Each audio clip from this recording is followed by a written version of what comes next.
Sehat Ibu? Sehat Bu? Alhamdulillah. Gak apa-apa Bu, sambil ngunyah-ngunyah lah, gak apa-apa. Tahunya aku, gak sempat Ibu sarapan dari rumah kan? Sama, aku jangankan sarapan, minum teh pun belum, udah kalian suruh ceramah begini. Ini luar biasa. Allahu Akbar. Mudah-mudahan ibunda yang hadir, para pegawai yang hadir ini, khususnya karyawati ini, semua adalah karyawati yang salihah. Amin. Kalau nggak salihah nggak mungkin datang ke ruangan ini, betul? Entah karena solihan, entah karena disuruh pimpinan, tak tahu juga awak kan. Yang penting innamal a'malu bin, semua sesuatu itu tergantung kepada niat kita. Apa dan bagaimana kita mau kemari ini yang tahu hanya kita dengan Allah Subhanahu wa ta'ala. Masuk Bu, masuk Bu. Biasaan kali terlambat, tak apa. Masuk.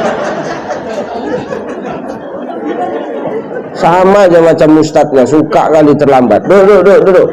Kalau habis bangku tempel. Allahu Akbar. Sehat Pak? Sehat, alhamdulillah. Yang terhormat pada orang-orang tuaku, tuan-tuan guru, alim ulama yang hadir, salam takjim, salam hormat, salam mulia. Kita berdoa mudah-mudahan ulama-ulama di negeri kita ini senantiasa dijaga dan dilindungi oleh Allah Subhanahu wa ta'ala. Hormati ulama Pak, muliakan ulama kalau hidup kita ini mau sejahtera. Kenapa Ustadz? Al-ulama warasatul anbiya. Ulama itu pewaris para nabi. Kalau kita memuliakan ulama, maka sama dengan kita memuliakan Nabi Sallallahu Alaihi Wasallam. Hari ini siapa lagi lah cakapnya yang mau kita percaya kalau bukan cakapnya ulama, betul? Hari ini cakap siapalah yang mau kita dengar kalau bukan cakapnya ulama, betul? Cakap anggota dewan lah Ustaz, alah berat. Udah dilantik lupanya itu. Cakap pimpinan Ustaz, gak yakin awak. Makanya ulama warasatul anbiya. Ulama itu pewaris para nabi. Ustaz lah termasuk. Oh tidak, saya bukan ulama, saya ubaru.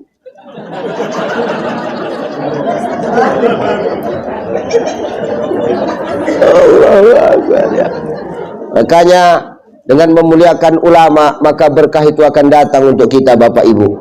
Amin, insya. Terhormat Bapak pimpinan Pelindo Belawan berapa nih?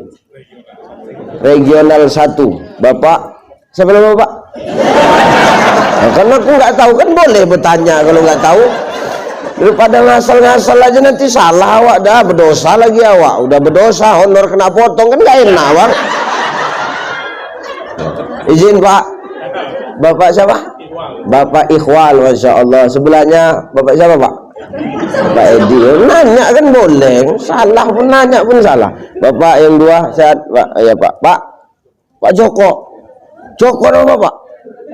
Bisa Bapak masuk sini nama Joko ya Pak? Ya Allah, gak yakin Pak, tapi ada nama Joko di Pelindo nih, Masya Allah. Sehat-sehat Pak ya. Sebenarnya iya kan gak yakin awak nama Joko, tapi pimpinan perusahaan kan gak yakin awak Pak. Insya Allah ya, sehat-sehat Pak ya sebenarnya.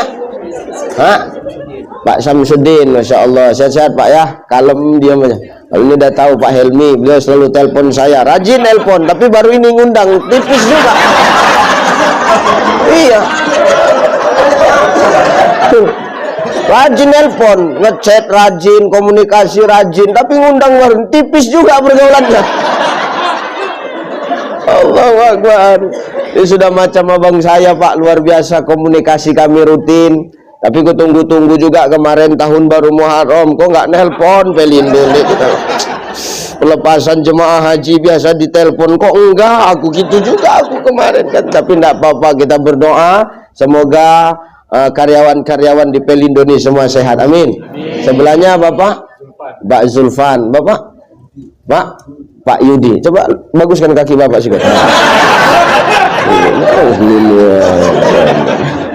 Bapak Pak Iriansa, Ibu Epi, Ibu, ya, para pimpinan semua yang berhadir, salam hormat, salam takjim buat bapak-bapak sekalian. Kita berdoa kepada pimpinan-pimpinan kita, kita minta sama Allah, semoga Allah mampu memberikan kekuatan dalam mengemban amanah menjadi pemimpin di regional 1 Pelindo ini. Amin. Amin. Dah. Ini kita sampai jam berapa, Bang? Hah? 12. Jam 12. Ini jam 10. Kita sampai jam 12. Kau enak cuma dengar mulutku koyak, tahu? Maksudku begini, boleh kasih saran tapi agak masuk akal lah sedikit. Allahu Akbar. Ibu bapak yang dimuliakan Allah Subhanahu wa taala. Ayo ngaji. Serius nih. Hidup ini tidak terlepas dari yang namanya ujian, Bapak Ibu. Betul? Benar ya? Mau siapapun kita hari ini, kita pasti diuji, betul? Mau pimpinan diuji. Bapak pasti punya ujian. Bapak punya ujian nggak, Pak? Yang suami punya ujian nggak? Punya ya? Apa ujian Bapak sebagai suami? Nih, menghadapi mak lampir ini, mak lampir nih. Insyaallah bebas siksa kubur, Pak. Ya, benar. Ya benar nih. Ibu sebagai istri punya nggak ujian? Punya. Karyawan punya nggak ujian? Punya. Pimpinan punya nggak ujian? Nih, Ustaz Ucai, diuji nggak? Diuji nggak? Uji. Diuji, Bang. Aku sampai kemarin naik minum sedikit seru ceramah itu ujian kali itu, kita tahu kan? Ya benar, ujian kali aku. Letak aku duduk di sini. Dudukku ini, kalian tengoklah, mana ada mejanya ini? Mejanya khusus untuk orang dua ini, aku enggak masuk. Makanya aku tadi suruh duduk situ. Ini apa maksudnya nih? Gitu juga nih. Ya benar, Bang. Ini kan ibarat di bus saya bangku tempel nih, Bang. Walaupun posisi di depan, tapi kan saya duduk di atas tempat teh botol sosrojo. Ah, tuh coba. Ini posisi saya. Ini ujian nih. Makanya memang hidup ini nggak pernah lepas dari yang namanya ujian, Bapak Ibu. Jangankan kita yang manusia biasa ya, wong Nabi dan Rasul saja pasti diuji oleh Allah Subhanahu wa taala. Pertanyaannya, kenapa hari ini Allah menjadikan hidup dan mati itu sebagai ujian? Apakah karena Allah benci kepada kita? Allah tidak senang kepada kita? Allah tidak suka kepada kita? Oh enggak. Justru karena Allah sayang dan cinta kepada kita, makanya ujian itu Allah berikan kepada kita. Kenapa? Allah ingin tahu sebesar apa dan sesetia apa ketaatan kita kepada Allah. Caca ya. Hasiban nasu ayyutraku ayyakulu amanna wa hum la yuftanun. Apa kata Allah? Hei manusia, jangan kau merasa setelah kau mengaku beriman kepadaku, lantas kau merasa tidak aku uji, kata Allah. Salah. Justru dengan kita mengaku beriman kepada Allah, disitulah sebenarnya ujian akan diberikan Allah kepada kita. Justru manusia yang hidupnya mulus saja, lancar aja, sholat nggak pernah, azan ke masjid pura-pura peka. Suruh datang maulid ke lantai 7, dia ke lantai 6 belok masuk kantin, yang penting absen tuh. Nih, mulus terus, kenal sama Allah enggak, datengin Allah enggak mau, tahu-tahu hidupnya lancar aja. Hati-hati Pak, bisa jadi ini istidraj. Istidraj itu apa Ustaz? Cara Allah memberikan kenikmatan dunia kepada kita agar kita semakin jauh kepada Allah. Makanya hati-hati, hidup ini ujian. Mau apapun pangkat jabatan kita, ini semua ujian. Nah ujian ini dua. Satu, ada ujian orang dikasih sulit. Ada ujian orang dikasih susah. Sama ada ujian itu dikasih keindahan. Nikmat dunia dikasih Allah. Jadi direktur Pelindo, jadi pimpinan, umpamanya. Nih ujian. Pertanyaannya, nih paling gampang ngadepin ujian yang sulit apa ujian yang nikmat? Hah? Enggak gini, kalau kira-kira nggak bisa jawab, cukup diam aja gitu, enggak?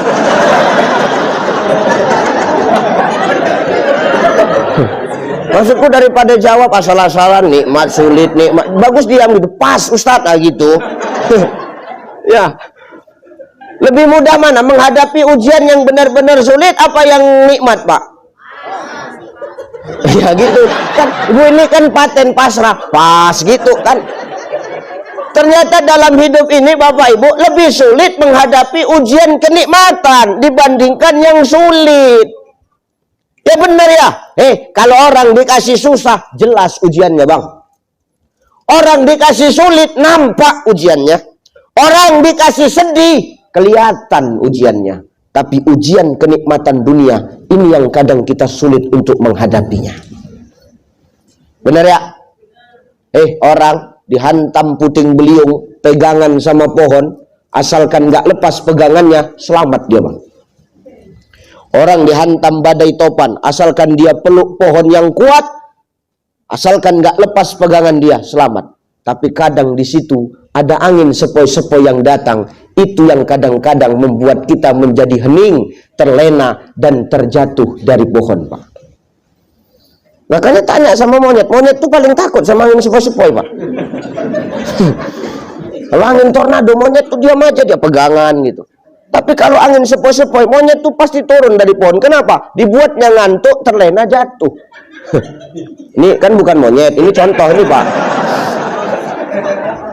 Ya, maksudnya apa Ustadz? Hati-hati dengan ujian kenikmatan Allah Subhanahu wa Ta'ala. Kenapa? Bisa membuat kita lupa dari mana kenikmatan itu datang. Kadang-kadang orang menilai kenikmatan yang hari ini dia dapat, oh ini kan karena usahaku. Wow, ini kan karena kerja kerasku. Wow, ini kan hasil lobby-lobbyku sama pimpinan. Ini kan hasil cari mukaku sama pimpinan. Wow, ini karena ada orang dalam. Oh, tidak. Itu semua karena Allah Subhanahu wa Ta'ala. Makanya Allah ngomong, wa tuhibbunal mala hubban jamma. Jangan kau jadi manusia terlalu cinta kepada dunia. Kalau cintamu lebih besar daripada cintamu kepadaku, kata Allah, maka kau akan lupa bahwasannya ada kehidupan yang lebih kekal dari kehidupan dunia, namanya kehidupan akhirat, Pak. Hati-hati kita hari ini. Jangan terlena dengan kenikmatan dunia. Popularitas, hati-hati, bisa membuat kita terlena.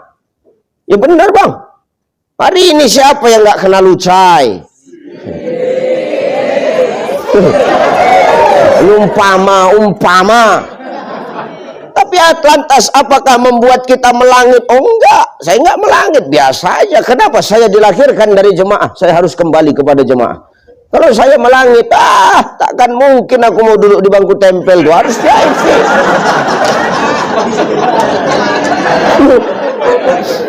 Ya bener ya.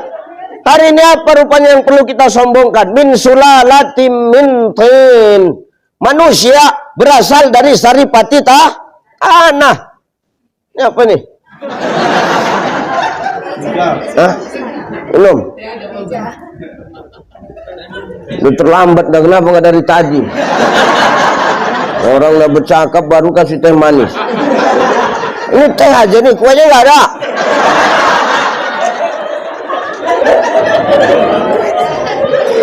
Allahu Akbar. Terima kasih ya Bu.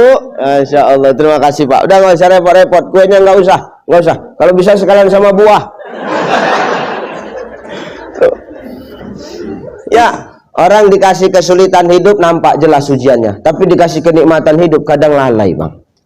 Contohnya siapa? Sa'labah. Sa'labah kenal Bu? Sa'labah? Sa'labah orang pintu tol sini, masa nggak kenal lah. Terus Sa'labah maaf Pak Bu, maaf sekali ya. Dulu hidupnya miskin Pak. Ujiannya jelas. Jelas sekali ujiannya. Sholat nggak pernah ikut doa sama Nabi. Sholat nggak pernah ikut doa bareng-bareng sama Nabi. Itu Sa'labah Bang. Sampai-sampai Nabi itu nyariin, ini Sa'labah mana ya? Kalau habis sholat kenapa langsung pulang, kan begitu. Besok ketemu Sa'labah. Nabi nanya tuh sama Sa'labah.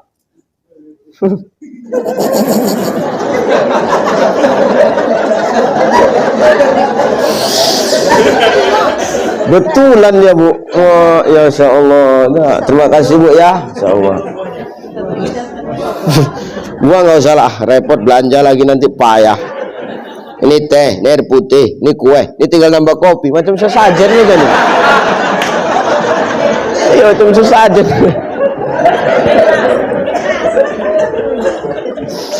Sudah. Salabah itu ditemuin sama Rasulullah. Salabah, ya Rasul, kuperhatikan kau kenapa sih setiap habis sholat nggak pernah mau ikut baca doa bareng kami nih. Apa jawab Salabah? Ya Rasul, siapalah orang yang nggak pengen berdoa bareng engkau ya Rasulullah. Sudah pasti doanya dikabulkan Allah. Tapi sayang, 1000 sayang ya Rasulullah. Kenapa? Aku harus pulang ya Rasul. Kenapa? Sarung ya Rasul, sarung. Kenapa sarung Salabah? Cuman 1 ya Rasulullah. Aku harus pulang. Kenapa? Aku harus bergantian dengan biniku di rumah. Kalau aku lama kali pulang dari masjid, nanti biniku bisa tak sholat ya Rasulullah. Kenapa rupanya? Sarungku cuma 1 ya Rasul. Cuman inilah sarungku ya Rasulullah. Ini pun dapat hadiah sunat masal kemarin itu ya. Wah, mendengar ini Rasul sedih, Pak Bu. Salabah, ya Rasulullah. Besok habis zuhur kau jumpain aku ya. Ada apa ya Rasulullah? Udah, jumpain aja. Ada apa ya Rasul? Jumpain aja. Baik ya Rasulullah. Noh, besok selesai sholat zuhur, Salabah menghadap kepada Rasulullah. Assalamualaikum ya Rasulullah. Waalaikumsalam. Oh, udah datang kau Salabah? Sudah ya Rasulullah. Ada apa ya Rasulullah? Engkau memanggilku hari ini ya Rasulullah. Ini Salabah. Ada kambing 2 ekor Salabah. Untuk apa ya Rasulullah? Kutitipkan kambing ini kepadamu. Kuberikan ini kepadamu hai Salabah. Baik ya Rasulullah. Benar ini, benar. Ini kambing kau jaga, kambing kau pelihara. Mudah-mudahan ini kambing nanti beranak pinak. Sepasang Pak. Laki-laki perempuan, kau jaga kambing ini ya. Mudah-mudahan nanti beranak pinak, makmur hidupmu. Kau bisa beli sarung untuk ibadah. Jadi kau nggak terganggu sholat di masjid. Ini niat baik Rasulullah. Alhamdulillah. Terima kasih ya Rasulullah. Senang Salabah. Pulang Pak. Pulang Salabah ke rumah. Bahagia dia. Besiul-siul Salabah tuh. Senang dia. Senang gitu. Besiul dia. Macam aku nanti lah habis ceramah pulang kan senang. Besiul gitu kan. Sudah. Enggak, ini kan contoh Pak, contoh. Dengar aja napa? Nggak dengar pun protes aja, selu aja lah. Sudah dibawa pulang sama Salabah kambing yang diberikan oleh Rasulullah. Namanya kambing-kambing yang ngasih Nabi, Bang. Kambing yang doain Nabi ya. Nih, Nabi dari tangan Nabi, kambing itu berkah. Wah, nggak sampai sebulan kambingnya Salabah sudah beranak pinak. Banyak langsung kambing tuh. Tiap hari melahirkan. Orang nggak KB. Bandel kali dia nggak mau KB. Asal jumpa jadi barang tuh. Banyak anak ya. Sudah. Kok macam tahu aja kakak itu ketawanya kuat kali. Beranak dia banyak sudah kambingnya. Sudah. Ternyata semakin banyak kambingnya, semakin banyak ternaknya. Dulu Salabah yang rajin pergi ke masjid berjamaah, hari ini dia jarang datang ke masjid, bahkan tidak pernah lagi datang ke masjid, Pak. Rasul nyariin. Mana Salabah ini? Ada yang nampak? Ada yang nampak Salabah? Ada? Ada yang nampak Salabah? Ada yang nampak? Betul kalian, ada nampak nggak? Oh, nggak ada. Satu orang tunjuk tangan. Ya Rasulullah, kenapa engkau mencari Salabah wahai Rasulullah? Bagaimana aku tidak mencari Salabah? Dulu dia rajin pergi ke masjid. Dulu dia rajin berjemaah bareng kita. Tapi kenapa belakangan ini Salabah nggak pernah nampak ke masjid ya? Apa jawab sahabat ini? Ya Rasul, Salabah sekarang udah sibuk. Sibuk kenapa? Ngurusi kambing. Ternaknya dia sekarang banyak. Kerjaannya menggembala kambing aja. Makanya kelakuannya sekarang sama macam kambingnya Rasul tahu tuh. Ke masjid nggak maunya ke kandang aja. Nih, lu bener. Kau yakin ya Rasulullah. Kalau nggak percaya nih, dia sedang ngangon kambing nih di padang rumput. Dia sedang menggembala kambingnya ini ya Rasulullah. Ayo kita jumpain. Memang orang begitu. Dulu sulit, nggak jadi apa-apa. Dekat sama Allah. Begitu dikasih jabatan yang enak, kadang-kadang lupa. Dulu belum apa-apa, dekat, rajin ke masjid berdoa. Kadang-kadang udah diangkat jadi pimpinan, jadi direktur, umpama dia lupa ke masjid misalnya. Aku nggak bilang bapak jangan baper, seru aja pak. Ini bilang orang sana nih, orang sana ini, nggak orang sini, orang sana. Cuman orang sana itu banyak berkawan sama orang sini, nah, itu masalahnya. Sudah, oh didatangi sama Rasulullah. Assalamualaikum salabah. Oh waalaikumsalam ya Rasul. Sehat ya Rasul. Seharusnya aku yang nanya sama kau salabah. Kau sehat? Sehat ya Rasulullah. Kenapa belakangan ini kau nggak pernah nampak di masjid wahai salabah? Bahkan maaf untuk berjamaah saja kau sekarang nggak pernah. Apa hal? Apa gerangan yang menyebabkan engkau tidak mau ke masjid lagi wahai salabah? Apa jawaban salabah dengan mudahnya? Bagaimanalah mungkin aku sempat ibadah ya Rasulullah? Bagaimanalah mungkin aku sempat nak pergi ke masjid? Sementara tengok nih, ternak kambingku aja siapa yang ngurus? Kalau ku tinggal, serigala dimakannya nanti. Dimakan serigala dia nanti. Malah ada kambing makan serigala kan? Serigala itulah dimakannya kambingku ya Rasulullah. Rugilah aku ya Rasulullah. Rugilah aku. Sementara aku menjaganya, membesarkannya lelah. Kalau ku tinggal sholat ke masjid, pulang-pulang dimakan serigala. Rugilah kita ya Rasulullah. Oh begitu. Ku tengok kambing muda banyak nih.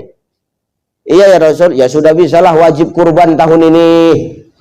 Ini sadar, ini perbaikan diri dan merefleksi diri kan, supaya kau berpikir. Selama ini kan kadang-kadang kita lupa dari mana dan mau dibawa kemana apa yang hari ini kita nikmati bu. Benar ya? Ini supaya kita mikir. Ini sekarang kau kan banyak kambingmu ya wahai salabah, sudah 41 ekor. Kau sudah wajib kurban dong. Apa kata salabah? Oh nggak bisa ya Rasul. Kenapa nggak bisa? Nanti bentar lagi nih habis asar, nih ada agen dari Belawan datang menjemput kambing. Berapa ekor? Sebiji ku jual ya Rasulullah. Kenapa dijual salabah sebiji? Supaya tidak masuk syarat untuk wajib kurban. Begitu liciknya otak salabah menipu Allah dan Rasulnya Pak Bu. Rasul marah. Apa kata Rasulullah? Sesungguhnya engkau akan dilaknat oleh Allah Subhanahu wa taala. Enggak lama Bapak Ibu dimatikan Allah semua kambingnya, balik lagi dia miskin. Nauzuh. Maka hari ini semua yang kita miliki jangan sampai kenikmatan yang kita rasakan malah menjauhkan diri kita dari Allah Subhanahu wa taala. Siogianya manusia ketika dititipkan kenikmatan dunia itu akan dijadikannya jembatan untuk semakin dekat kepada Allah. Man kana lahu malun falyatasaddaq bimali. Kalau ada hartamu, silahkan kau bersedekah dengan harta. Ini Nabi yang ngomong, bukan Ucai. Yang ngomong Nabi, aku cuma nyampaikan. Siapa yang punya harta, silahkan kau bersedekah dengan harta. Jangan dengan harta kau berpikir ini karena jeripayamu lantas kau pelit kepada sesama yang membutuhkan. Nauzubillah min dzalik. Nabi itu orang pemurah, Pak. Nabi itu orang paling baik. Nabi itu orang paling dermawan. Bayangkan, maaf, betul. Dengar orang sakit, di rumahnya nggak ada apa-apa, tinggal kurma itu dibungkusnya. Diantarkannya tempat orang sakit. Padahal habis bahan makanan beliau. Tinggal kurma itu, tapi dibawa. Nabi itu sifatnya pemurah, nggak pandang bulu, dan tidak pandang siapa dia.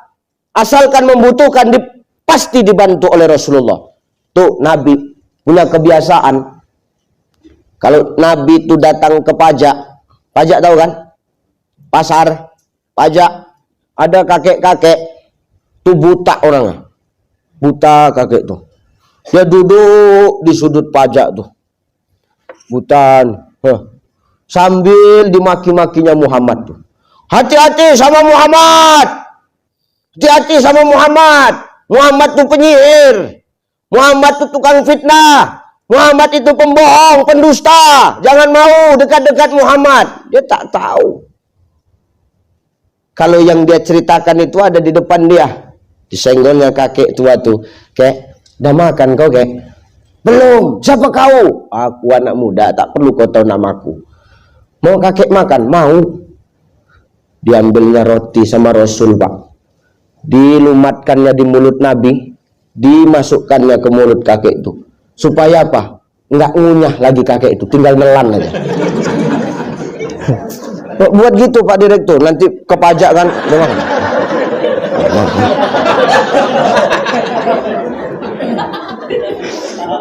Itu Nabi tuh, saking kan murah hatinya. Oh, mulut kita sama mulut Nabi lain, Pak.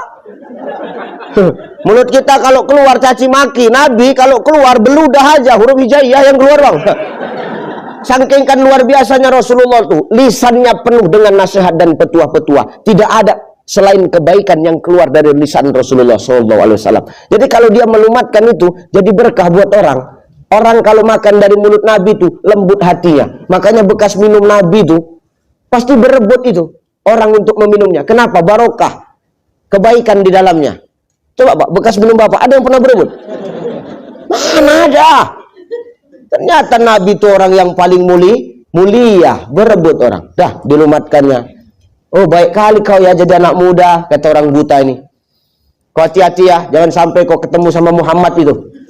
Kenapa? Muhammad itu tukang fitnah, pendusta itu, tukang sihir itu, orang gila itu, kata. Iya, udah tenang aja, nggak tahu kalau yang menyuapkan dia itu adalah Rasulullah.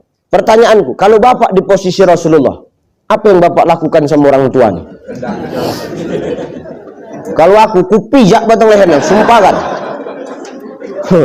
Kau orang nggak tahu diri kau dalam hati aku kan. Tapi Nabi tidak melakukan itu. Nabi rutin. Besok Nabi rutin menyuapinya. Besok Nabi rutin. Terus Nabi menyuapinya. Sampai kapan Ustadz? Demi Allah. Sampai akhir hayatnya Rasulullah Sallallahu Alaihi Wasallam. Sampai akhir hayat Rasulullah. Wafat Rasulullah dilanjutkan sama Abu Bakar. Abu Bakar datanginya kakek itu. Kek, makan. Aku udah lama nunggu kau. Nggak datang-datang, akhirnya datang juga kau ya nak. Ya suapkanlah aku. Disuapkan sama Abu Bakar. Pas disuapkan Abu Bakar, diludahi Pak. Cuy, kau siapa? Kenapa kau menyuapkan aku? Lain suapannya. Biasa suapannya dengan kelembutan. Roti itu udah lembut. Ini aku masih kasar rotinya yang kau suapkan ke mulutku. Kau siapa? Kau Muhammad ya? Kau yang mau membunuh aku ya? Kau mau dendam sama aku ya? Kau mau balas dendam sama aku ya? Apa kata Abu Bakar? Geram Abu Bakar, berkeringat ini. Kau, kata. Orang tua nggak tahu diuntung kau, kata. Pijaklah kau nanti dalam hati Abu Bakar. Pegangnya kera lehernya, bisikkannya ke telinga. Kau tahu orang tua? Kata. Selama ini yang menyuapkanmu dengan penuh kelembutan, itulah orang yang kau olok-olok. Itulah orang yang kau caci maki. Muhammad Sallallahu Alaihi Wasallam. Betul kau? Ya betul lah. Emosi kali. Aku ini sahabatnya Abu Bakar. Muhammad yang selalu menyuapi engkau sudah wafat. Kau nggak ngomong, kau ngomong pun percuma. Kau buat kerjaan aja kau. Kau selama ini disuapi bagus-bagus, kau maki-maki orang yang nyuapi. Kalau bisa dia dendam, dicekekkannya kau dari dulu, tahu kau. Tapi tidak, dia sayang kepadamu. Sengaja dia diam. Supaya apa? Kau tetap kenyang. Biar tahu kau dulu. Apa kata kakek itu? Jadi selama ini yang kumaki-maki orang yang nyuapi aku. Berotak kau sikit. Gitu. Ya geram aja dia tuh. Makanya kau jangan asal maki-maki orang kau. Yo, jadi sekarang orang yang sudah wafat, sudah. Ya Allah, berarti aku selama ini salah. Salah lah. Coba, dengan kelembutan Rasulullah, apa kata orang buta tuh? Diambilnya tangan Abu Bakar, Bapak Ibu. Asyhadu alla ilaha illallah wa asyhadu annaka Muhammadan Rasulullah. Ternyata kelembutan bisa membuat orang lembut hatinya untuk kenal dengan Allah. Maka kalau ada harta kita, kita jangan pelit. Nabi itu pemurah.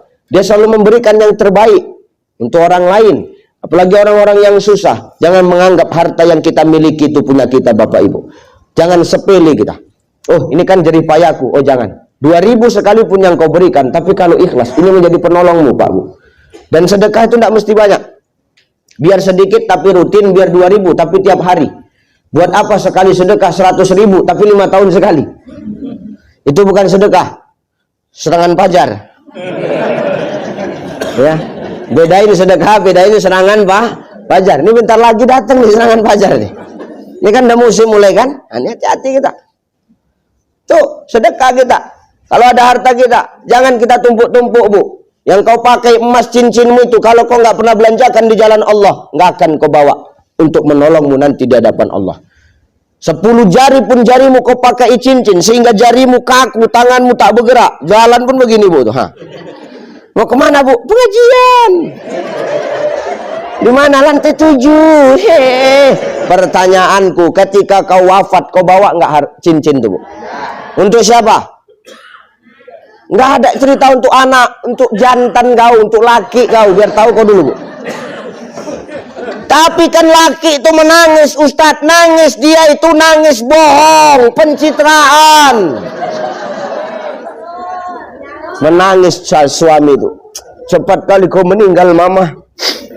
Adalah aku sayang kali sama kau, Mama. Belum siap aku kau tinggalkan. Tariknya yang dijentikmu itu. Alhamdulillah modal. Ya Allah, nangis bapak tuh, ya Allah. Kalau tahu cincin kau banyak begini, kenapa enggak dari dulu kau meninggal aja? Cabutnya di jari manis, kantongkannya alhamdulillah 2 biji, ya Allah. Sampai di jari tengah makin kuat, nangis bapak tuh, ya Allah. Kata bapak tuh, tetangga nanya, kenapa Pak? Yang ini payah nyebutnya. Maka jangan bangga dengan hartamu. Harta yang hari ini yang akan menolong kita adalah yang kita belanjakan di jalan Allah. Ingat, harta itu titik. Setiap sesuatu yang dititip pasti akan diambil oleh Sang Maha Penitip. Maka jangan menganggap apa yang hari ini kita nikmati itu milik kita semua. Ada hak Allah melalui orang-orang yang harus kita bantu, saudaraku. Jangan menganggap ini semua milik kita. Yang milik kita adalah yang kita belanjakan di jalan Allah Subhanahu wa Ta'ala. Kalau sudah nyawa dan raga berpisah, nggak ada gunanya itu semua. Harta yang kita cari mati-matian selama ini ternyata bakal kita tinggal mati. Anak istri yang hari ini kita sayang-sayangi, ternyata maaf ketika nyawa dan raga berpisah, ternyata nanti mereka juga kita tinggalkan. Yang ikut hanya amal, betul? Bila Israel datang hampiri, tinggallah harta emas dan perak. Napas terhenti, lemahlah diri, jasad terbaring, tidak bergerak. Tiada lagi teman ketawa, tinggallah pangkat, harta melimpah. Ke tempat sunyi, jasad di bawah, dalam keranda di bawah pindah. Direktur sekalipun di spring bed yang mahal kau tidur malam ini, Pak, ketika wafat tetap tinggal di bawah tanah, dikubur, dikebumikan. Anak istri yang katanya sayang, mau nggak mengawankanmu di dalam tuh 1 malam aja? Mau nggak? Enggak. Maka semua itu adalah keindahan semu, fata morgana yang sementara sifatnya, yang kekal adalah amal yang akan kita bawa adanya. Maka nikmat harta yang dititipkan Allah ini jangan sampai membuat kita jauh dari Allah Subhanahu wa Ta'ala. Ustadz, apa? Aku nggak ada harta. Gimana cara aku nak menolong agama Allah ini dengan titipan Allah? Mangkana lahu kuwatun falyatasaddaq biquwati. Harta kan nggak dititip, tapi kekuatan kan dititip Allah samamu. Bisa kau gunakan kekuatanmu untuk menolong agama Allah nih? Bisa, Ustadz? Boleh. Maka dengan kekuatan yang Allah berikan kepada kita hari ini, Bapak Ibu, tolong agama Allah Subhanahu wa Ta'ala. Jangan dengan fisik yang kuat, jangan dengan badan yang sehat, terus kita menghardik orang-orang yang lemah, memijak orang-orang yang lemah. Tak boleh. Anggar jago, so hebat, buka baju, tengokkan tatu. Ini aku punya tatu. Orang sekarang nih nggak ada yang takut tatu. Lebih serem lagi nih orang bepanu daripada betatu. Orang bepanu itu takut awak nak dekat. Kenapa? Takut tertular. Maka hari ini kau yang punya tatu, jangan sombong kau. Nggak ada orang takut sama tatu lagi, betul? Maka hari ini jangan bangga kita. Ada kekuatan, ya tolong agama Allah. Bantu agama Allah, bantu orang yang susah. Ada nenek tuh payah nak menyeberang jalan, tuntun. Stopkan mobil-mobil peti kemas tuh. Peti kemas tuh. Oh, aku tadi macet di pintu tol gara-gara orang itu. Ya betul, aku udah geram aja aku tadi itu. Mau marah wa Ustadz kan, lu malu sama peci kan. Tahankan Pak Helmi pun aja. Gitu. Iya. Betul. Udah, stopkan peti-peti kemas tuh. Seberangkan nenek itu, apalah salahnya? Kalau awak punya kekuatan kan? Seberang ayo. Lama kali orang itu, lama kali nenek itu jalan Ustaz. Sepakkan sedikit biar cepat sedikit lah. Nenek. Udah awak seberangkan dia Ustaz. Nggak tahu dia terima kasih Ustaz. Nggak bilang terima kasih Ustaz. Diam aja Ustaz. Cemana tuh Ustaz? Ngapain kau repot cari terima kasih pengakuan dari manusia? Hari ini kan manusia terlalu gila mencari pengakuan dari manusia. Itu yang korban itu, yang ngomong betul itu korban itu. Ngapain kita terlalu cari muka sama manusia? Ngapain kita hidup terlalu mencari pengakuan dari manusia? Seberapa lama lah pengakuan manusia kepada manusia? Sebatas dia hidupnya. Sesudah dia mati, ada lagi yang mengakui dia? Nggak ada. Maka jangan kita hidup nih cari pengakuan makhluk. Cari pengakuan dari Sang Maha Pencipta makhluk. Selesai Pak. Nggak ada itu semua. Nggak usah perlu cari-cari muka kali sama pimpinan. Biasa aja hidup nih guys. Ya benar Bang. Ini yang hari ini terjadi Pak. Sama makhluk terlalu cari muka. Tapi sama Allah kadang-kadang kita nggak mau cari muka. Padahal pimpinanmu itu nggak ada apa-apanya dibandingkan Allah Subhanahu Wa Taala. Ditiupnya ubun-ubun tuh meninggal. Maka jangan banyak cakap kita hari ini. Hidup nih jangan cari pengakuan manusia, cari pengakuan Sang Maha Menciptakan manusia. Kenapa? Pengakuan makhluk sama pengakuan Sang Pencipta makhluk itu berbeda, Pak. Beda. Nih, Ucai. Kata orang baik. Kata orang. Kata Allah, belum tentu, Pak. Pak Direktur, kata karyawannya, orang baik. Kata Allah, belum tentu. Ya benar, Bang. Benar ya? Nih, kata orang, ini orang baik. Kata Allah, belum tentu. Pandangan orang, saya orang baik. Pandangan Allah, belum tentu sama dengan pandangan makhluk, Pak, Bu. Nih, yang ngomong nih, ini belum tentu lebih baik daripada yang mendengar. Bisa jadi yang mendengar itu jauh lebih parah.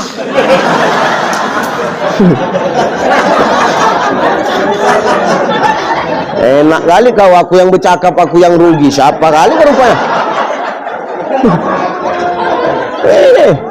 Makanya hari ini kita hati-hati, jangan kita cari muka sama manusia, nggak ada gunanya itu saudaraku. Yang mau kita kejar itu pengakuan dan ridhonya Allah Subhanahu Wa Ta'ala. Maka berbuat aja karena Allah. Kalau hari ini apa yang sudah kita lakukan nggak diakui manusia, pasir itu semua. Pasir itu semua. Jangan terlalu cari muka sama jantan, jangan ya dek ya, hati-hati. Nggak ada gunanya itu. Cari muka sama Allah, Allah akan kirimkan yang terbaik. Kenapa Ustadz? Karena Allah tahu apa yang kita butuhkan, bukan apa yang kita ingin. Ya udah, ngapain cari muka sama manusia? Biasa aja, jangan ada ya. Hati-hati kita, nggak usah sibuk kita cari muka sama makhluk. Nah kita nolong orang, udah ditolong, orang nggak terima kasih sama kita, ya biasa aja. Ngapain sampai ke bawa-bawa mimpi sampai nggak bisa tidur? Toh memang banyak orang sekarang udah ditolong nggak tahu terima kasih kok. Bener ya? Iya tuh memang kelakuan orang Belawan gitu rata-rata tuh. Makanya hati-hati kita hari ini. Nggak usah kita cari pengakuan makhluk, cari pengakuan yang Maha Menciptakan makhluk. Ya Bu ya, Bu, ya Bang ya. Ya, kerja aja. Wa qul malu fasayarallahu amalakum wa rasuluhu wal mu'minun. Bekerjalah kau, maka Allah akan menengok, Rasul menilai, orang mukmin akan menilai. Kalau Allah sudah menilai, Rasul sudah menilai, orang mukmin melihat, maka Allah akan berikan balasan sesuai dengan keikhlasanmu bekerja itu tadi Bapak Ibu. Niatmu bekerja itu untuk siapa? Maka Allah akan menilai, Rasul menilai, orang mukmin akan memberikan penghargaan melalui Allah dan Rasulnya. Tuh, nggak usah cari muka kali. Awak nolong orang, awak tolong nggak dibilang terima kasih, biasa aja. Awak pun sering begitu. Seberangkan nenek tuh, nenek nyebrang nek, nyebrang. Udah awak seberangkan bukan terima kasih, dimaki-makinya awak. Nggak ada otak cai. Ya apa nenek, aku bilang. Cuman kau lah nenek yang berani maki aku bilang. Kau mau tahu? Apa nek? Aku baru nyebrang ke sana, tahu kau?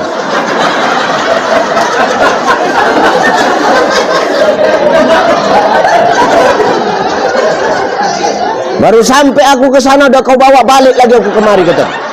Mana pikiran kau? Ah, itu urusan kau lah aku bilang, balik aku.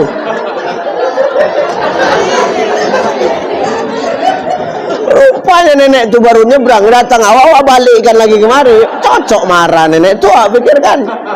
Allahu Akbar. Maka hari ini kalau dikasih kekuatan oleh Allah, ya tolong agama Allah. Itu titipan. Apalagi Ustaz? Harta nggak ada. Kekuatan dah tua, nggak bisa lagi Ustaz. Nggak ada kekuatan awak Ustaz. Nak berjalan aja payah. Rematik Ustaz, sakit pinggang Ustaz. Cemana aku nak menolong agama Allah ini? Man kana lahu ilmun falyatasaddaq bi ilmi. Kalau ada ilmumu, kata Nabi, sedekah dengan ilmu. Ada kebaikan yang kita tahu, sampaikan Pak. Mau kebaikan itu didengar nggak didengar, terserah. Yang penting kita sampaikan. Makanya Nabi ngomong, balighu anni walau ayah, sampaikan dariku walau hanya satu ayat. Kalau kita tahu kebaikan, sampaikan. Karena kebaikan itu nggak harus keluar dari mulut seorang ustadz. Kebaikan itu nggak harus keluar dari mulut seorang kiai, masaih, tuan-tuan guru, nggak pasti. Asalkan kita yang namanya manusia, tugas kita ini semua da'i, kata Allah. Kullu say'in da', setiap kita ini adalah para da'i. Asalkan tahu kita tentang kebaikan, sampaikan kebaikan itu kepada orang. Mau dia terima atau nggak terima, yang penting kita sampaikan. Bahkan Imam Al-Ghazali mengatakan, apa kata Imam Al-Ghazali? Andai kata, dengar lu Pak, jangan cerita dulu Pak. Pak, dengar lu. Ya, cerita aja kalian. Majelis taklim cerita, di kantor cerita aja ceritanya. Ini pandangan umum, apa yang ku pandang ku umumkan lah kan. Siapa suruh undang aku, mana peduli aku. Dalam hati Bapak cukup sekali aja undang kawan. Nah, masalah undang aku sekali, patah tumbuh hilang berganti. Ustadz kok sombong, itulah kenyataannya. Jadi gimana lagi? Yang penting aku sampaikan benar. Kalau nggak terima terserah. Kalau kau sakit hati, aku senang. Kenapa? Berarti hatimu masih hidup, kan gitu. Kalau udah disampaikan terasa di hati, tapi nggak berubah, apa bedanya sama yang dipelihara salabah tadi? Ya, oke. Makanya itu banyak pejabat, nggak banyak pejabat. Ada kadang pejabat begitu, nggak usah lagi undang Uca itu. Kenapa? Lancipan mulutnya. Sakit hatiku. Berarti ada yang salah dengan hatimu. Orang yang disampaikan kebenaran kok. Nggak usah lagi undang Uca itu. Oke, it's okay, no problem. Sebulan lagi Pak menelpon, Ustadz datanglah ngisi ceramah tempat kami. Apa? Tapi kalian nggak mau undang aku lagi, aku bilang. Yang bercakap gitu orang udah mati Ustadz. Oh cocok.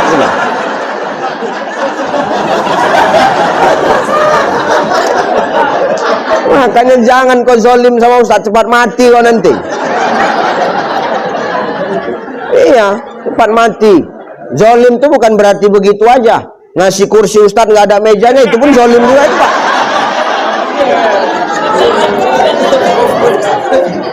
Jadi ya Pak. Makanya ada ilmu kita, tahu kita tentang kebaikan walaupun sedikit, sampaikan saja. Mau didengar, mau diterima, nggak diterima, didengar, nggak didengar, sampaikan. Imam Al-Ghazali mengatakan, andai kata ada seekor anjing yang memuntahkan berlian, jangan kau pandang anjingnya, tapi pandang apa yang dia muntahkan. Ya yang muntahkan kan berlian. Menjawab aja ibu ini, ya jijik kali aku. Ya, jangan pandang anjingnya, tapi pandang apa yang dia muntahkan. Yang dimuntahkannya apa? Berlian. Walaupun anjing yang memuntahkan, tapi kan yang dimuntahkan berlian. Kita sama, kita bawa ke toko emas, laku nggak? Laku. Maka jangan pandang siapa yang menyampaikan Pak, sekalipun itu anak kita sendiri, sekalipun anak kandung kita. Oh Pak, ya Bapak kan udah tua. Kata anak, tolonglah Pak, berhenti apa Bapak main slot itu, main slot ada kerjaan Pak. Kalau nggak cukup rupanya gaji di Pelindo itu, asik slot aja Pak. Dia mulut kau. Kau itu kalau nggak ada aku, nggak ada kau di muka bumi ini. Jangan pandang yang mencakapkan, tapi dengar apa yang dicakapkannya. Selagi benar yang dicakapkan anak tuh Pak, terima. Slot boleh nggak? Judi online boleh nggak? haram. Mau kau pakai chip tak pakai chip haram. Nggak usah tengok-tengokan kalian, udah tengok aku aja. Nggak usah balas tengok, dengar kau ya. Kau pun tengok aku aja udah tengok aku. Kalau terasa di hatimu, kau rubah. Yang penting udah aku sampaikan. Nanti ditanya Allah, udah aku sampaikan sama orang Pelindo itu, cai. Udah. Tapi kenapa nggak berubah? Bandal. Selamat saya Pak. Mau kau main slot, mau pakai chip, nggak pakai chip haram. Tapi nggak pakai chip Ustadz, kau bisa lalai dari panggilan Allah. Makanya orang kalau udah main handphone Pak Bu, anak bapak, anak ibu, kau dipanggil, susah nggak nyaut? Susah. Kenapa main handphone tuh? Panggilan mak ayahnya aja nggak didengar, apalagi panggilan azan. Main slot, azan di masjid. Hayya 'alas shalah,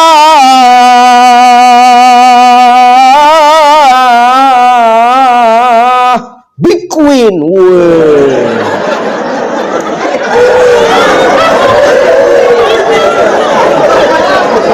Lain jawaban tuh, bukanlah haula wala quwata, Big Queen kata wak. Hayya 'alal falah,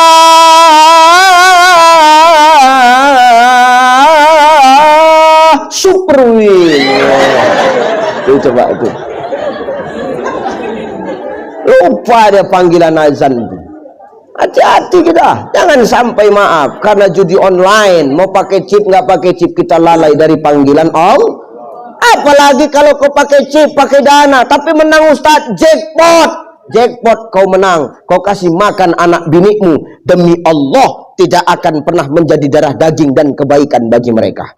Yang baik saja yang kita kasih makan kadang-kadang belum tentu baik, apalagi yang benar-benar buruk, yang haram yang kita masukkan ke darah daging mereka, takkan pernah jadi kebaikan Bapak Ibu. Tanya Mbak ke rumah yang halal-halal aja Pak. Sampingan-sampingan setoran itu cukup ditaruh kantor aja. Udah nggak usah tengok-tengokan Pak, udah selu aja. Pemain semuanya ini, halah. Bener Pak. Tahu sama tahu, ular sama ularnya ini kan. Cuman kan tergantung berapa kali udah ganti kulitnya kan gitu. Makanya tolong. Yang penting sudah aku sampaikan. Anak kita mencakapkan tuh haram tuh ya, tak boleh ya. Ya selagi anak kita benar yang dicakapkan, ya taati. Mama, apa? Mama kan udah tua, Ma. Ya terus kenapa? Mama kalau keluar tuh pakai jilbab, kenapa, Ma? Mama tuh dari ujung rambut sampai ujung kaki aurat loh, Ma. Ah, kau sok-sok ngajari pula kau. Kau itu lahir dari perut aku, biar tahu kau dulu. Kalau nggak di perut aku, nggak mungkin kau itu lahir ke muka bumi Allah. Diam kau? Ah, tak bisa Bu. Selagi benar yang dicakapkan anak tuh, taati. Jangan tengok yang sampaikan, tapi lihat dan dengar apa yang dia katakan. Memang jelas menutup aurat itu kewajiban kok, betul? Betul nggak? Ibu ini memang aurat Bu, dari ujung rambut sampai ujung kaki, semua aurat. Cuman wajah dan telapak tangan dalam serta telapak tangan luar. Ini yang boleh ditengok, lain tak boleh. Nggak boleh, udah di DP Ustaz, nggak ada cerita DP, nggak ada. Tetap nggak boleh. Usahakan lekuk tubuhmu, suaramu pun aurat. Suara yang mana? Suara yang pertama yang menaikkan syahwat. Halo, assalamualaikum. Aku salah.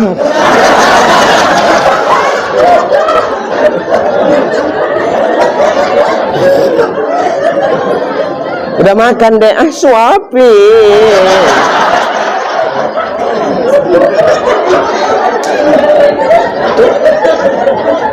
Hati-hati ya Pak. Ayo makannya. Jijik awak dengar.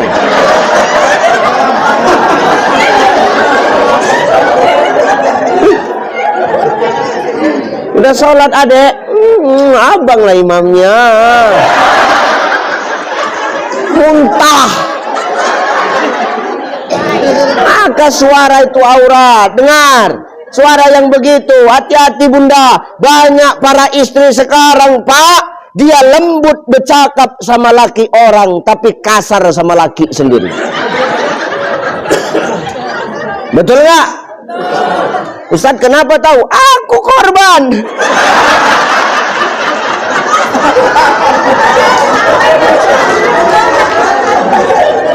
Korban curhat.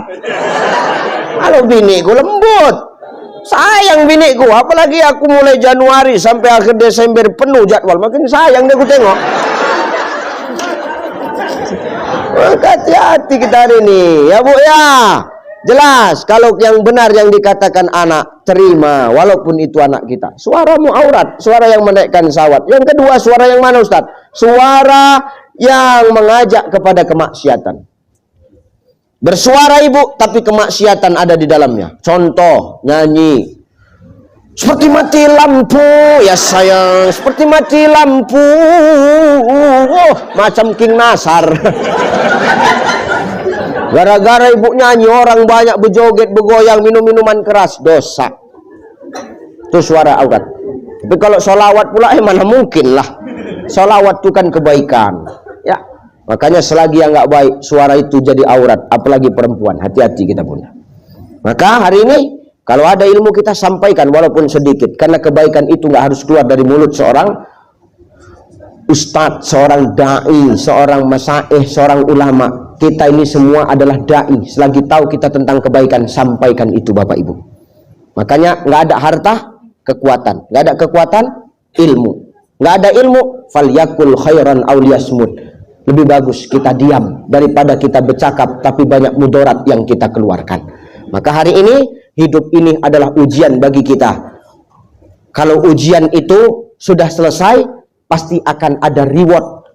Ada reward, ada apa? Penghargaan. Ada bonus dari ujian yang sudah kita lewati. Ada naik level, ada naik tingkatan yang akan kita terima. Betul nggak?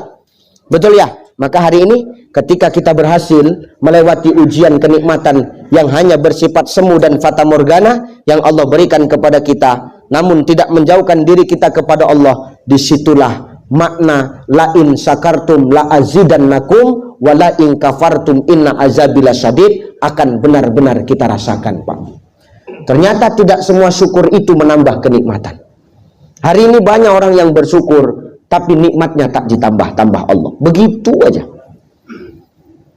La in syakartum la azidannakum. Bersyukur dia, nikmat ditambah. Syukur yang bagaimana Ustadz? Syukur yang dengan kenikmatan dititipkan kepadanya, dia jadikan itu jalan untuk dekat kepada Allah.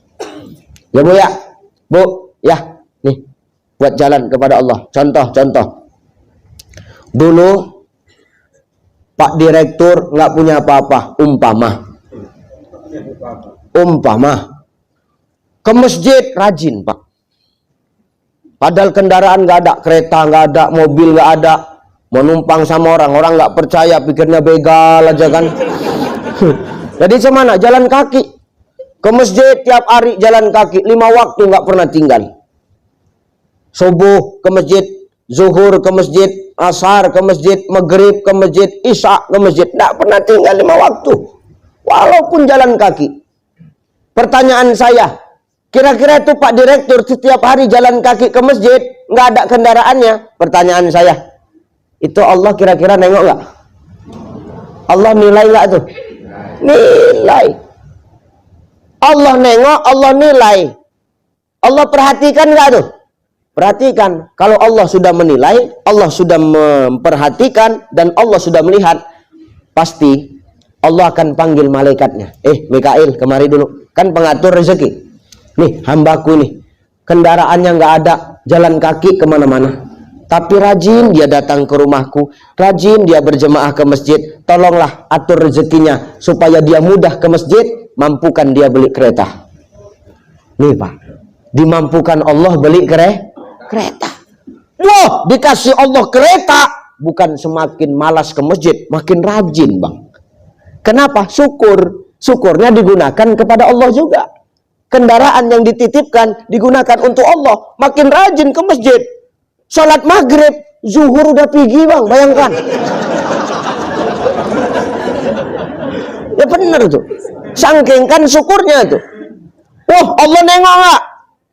Allah memperhatikan nggak?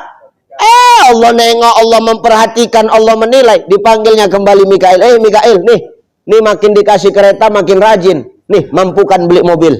Oke, dimampukan beli mobil. Wah, ya bener ya, dimampukan beli mobil. Bukan males ke masjid, makin rajin ke masjid. Sholat Jumat, Senin udah pamit. Padahal sholat Jumat. Di sini sholat Jumat dari apa? Jumat kan? Iya. Dia Senin udah pergi bang. Sangkengkan syukurnya dengan apa yang dititipkan Allah kepadanya. Inilah rasa syukur yang apa Ustaz? Mengundang nikmat yang lain dari Allah Subhanahu wa Ta'ala. Maka hari ini ketika kau dititipkan kenikmatan itu, gunakan di jalan Allah. Insya Allah akan mengundang nikmat-nikmat yang lain Bapak Ibu. Insya Allah. Ada baju cantik itu pakai untuk pengajian. Jangan hari ini orang terbalik, untuk Allah biasa saja, tapi untuk manusia kadang-kadang setel kandas. Biasa aja Bu. Ya Bu ya. Selain ibu-ibu pengajian tuh biasa aja bajunya, tapi begitu undangan mahal-mahal ku tengok. Mahal-mahal. Muka berkilat. Kalau pengajian kusam aja mukanya, pakai bedak baby aja. Bukan udah undangan berkilat mukanya. Pakai skincare, tak pakai bedak apa aja berkilat, sampai putih gitu mukanya. Muka putih, leher hitam. Ya Allah gitu. Macam zebra cross. Muka putih, leher hitam, tengok ke bawah pakai high heels, rupanya tungkaknya pecah-pecah. Ih, nggak cocok kali kupikir. Banyak ibu-ibu gitu itu. Ibu-ibu sana, sini enggak. Makanya ayo gunakan yang terbaik untuk Allah. Kasih yang terbaik untuk Allah. Dari Allah, untuk Allah, dan hanya Allah. Maka kita sadar semua ini adalah ujian. Ingat, liyabluwakum ayyukum ahsanu amalah. Allah pengen melihat amal siapa yang paling baik di antara kita. Belum tentu saya, belum tentu Pak Direktur, belum tentu Bapak Ibu. Allah yang punya penilaian sendiri. Yang jelas, hidup mati itu ujian. Bagaimana cara kita menyikapinya? Ketika susah, jangan sampai kita jauh kepada Allah. Ketika kita dapat kenikmatan dunia, jangan pula kita jadi manusia yang sombong. Ingat, Allah ingin menilai kita agar dengan kenikmatan itu kita mampu apa? Memuhasabah diri. Ternyata semua ini hanya titipan, tak berhak kumiliki seluruhnya. Takkan selamanya sama aku, suatu saat bakal aku tinggalkan. Maka ini hanya titipan ya Allah. Titipan ini ku kembalikan kepadamu sebagai tanda rasa syukurku kepadamu. Insya, ini judulnya kan? Ini yang Bapak tulis judulnya kan? Bermuhasabah dengan kenikmatan yang Allah berikan kepada kita. Jadikan Nabi sebagai teladan. Nabi nggak pernah meninggalkan yang lain-lain untuk kita umatnya. Cuman dua yang ditinggalkan Rasulullah. Taraktu fikum amraini lang tadillu ba'di ma in tamassaktum bihima kitaballah wa sunnata rasuli. Aku nanti meninggal, nggak ada yang kutinggalkan apa-apa untuk kalian umatku. Kalian akan selamat kalau kalian pegang kepada dua ini. Apa dia?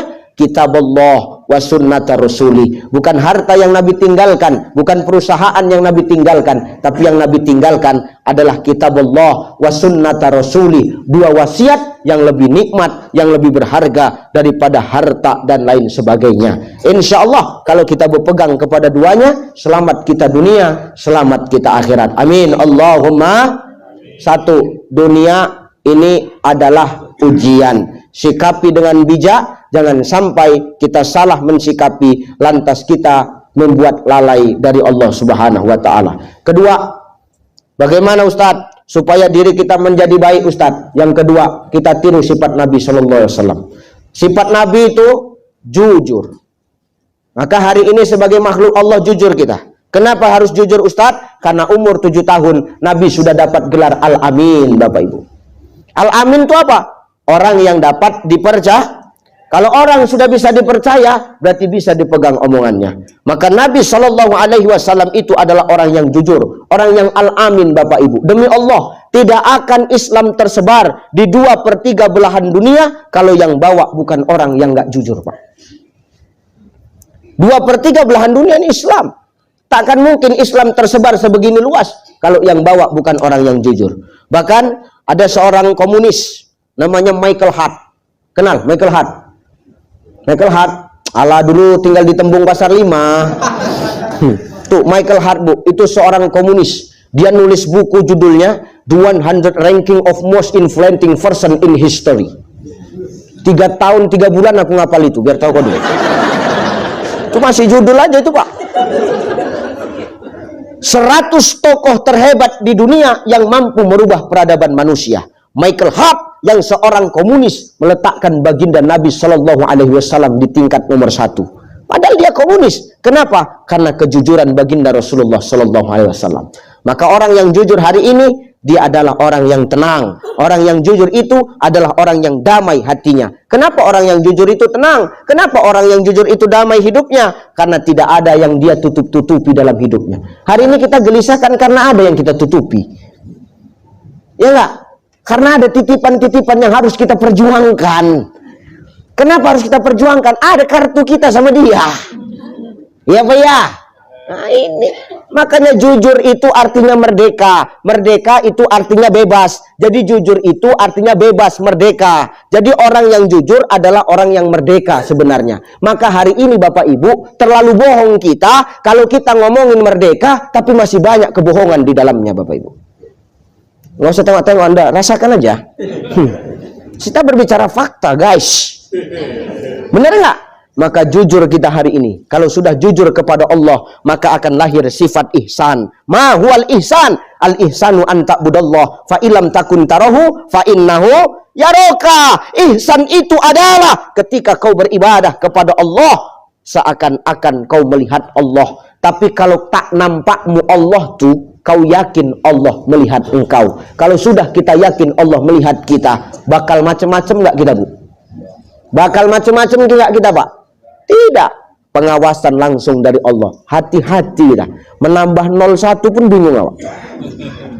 Manusia tak tahu, tapi Allah tahu. La ta'khuzuhu sinatu wala naum. Yakinlah kejujuran itu akan membawa ketenangan. Mau dicampakkan kemanapun kita tetap tenang. Kenapa? Tidak ada kebohongan yang kita tutupi. Maka Nabi Shallallahu Alaihi Wasallam itu, kenapa dalam hidupnya dia berhasil? Kenapa di dunia dia berhasil? Kenapa dia sukses? Karena ada kejujuran di dalam dirinya Bapak Ibu. Maka hari ini kita contoh teladan Nabi. Mau apapun jabatan kita, mau dimanapun posisi kita hari ini, jujurlah kita dalam bekerja, agar senantiasa lewat kejujuran itu melahirkan ketenangan dan keberhasilan dalam hidup kita Bapak Ibu. Yakin Allah melihat kita, maka dengan keyakinan itu kita akan selalu berhati-hati dalam berbuat di muka bumi Allah.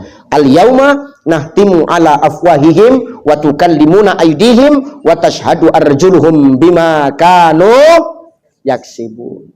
Akan ada hari di mana mulutmu akan dikunci, tangan dan kakimu yang akan bercakap, mulut dikeluhkan, lidah dikakukan, tapi tangan dan kaki yang akan bersaksi atas perbuatan kita.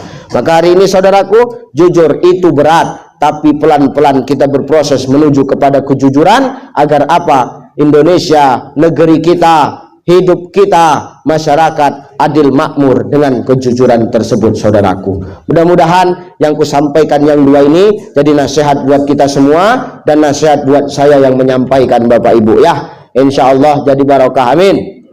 Satu, kita ulang, hidup ini ujian. Jangan sampai kita tidak bijak dalam menghadapi ujian. Jangan sampai kita tidak bijak mensikapi ujian, karena kalau kita salah sedikit saja bisa jadi kenikmatan dunia itu bisa menjauhkan kita dari Allah Subhanahu wa taala. Sadarlah bahwa semuanya ini adalah titipan dari Allah. Semua titipan pasti akan diambil kembali oleh Sang Maha Penitip. Jangan jauh dari Allah ketika susah, jangan sombong ketika dapat kenikmatan, karena semuanya hanyalah titipan semata-mata. Yang kedua, tegakkan kejujuran, karena dengan kejujuran itu akan tenang damai hidup dan hati kita, mulia di hadapan manusia, mulia di hadapan Sang Pencipta. Yang paling penting dalam hidup, jangan cari pengakuan makhluk, tapi cari pengakuan dari Sang Maha Pencipta makhluk. Insya Allah keberkahan pasti akan datang menemui kita, amin Allahumma amin. Dah itu aja yang aku sampaikan Pak Helmi ya, Pak Direktur ya. Udah ya, udahlah ya, udah kan?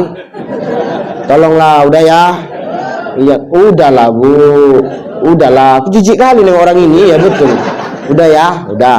Tadi aku ceramah jam 10 kurang. Ini sudah jam 11:05. Sudah 1 jam lebih. Nggak terasa kan? Nggak terasa. Iya, aku setengah mampus di sini, tahu kau? Itu saja Bapak Ibu barangkali yang bisa aku sampaikan. Saya berdoa semoga melalui peringatan Maulid Nabi Sallallahu Alaihi Wasallam ini kita mampu mentauladani sifat-sifat Rasulullah sehingga mampu kita aplikasikan dalam hidup dan kehidupan kita masing-masing. Amin.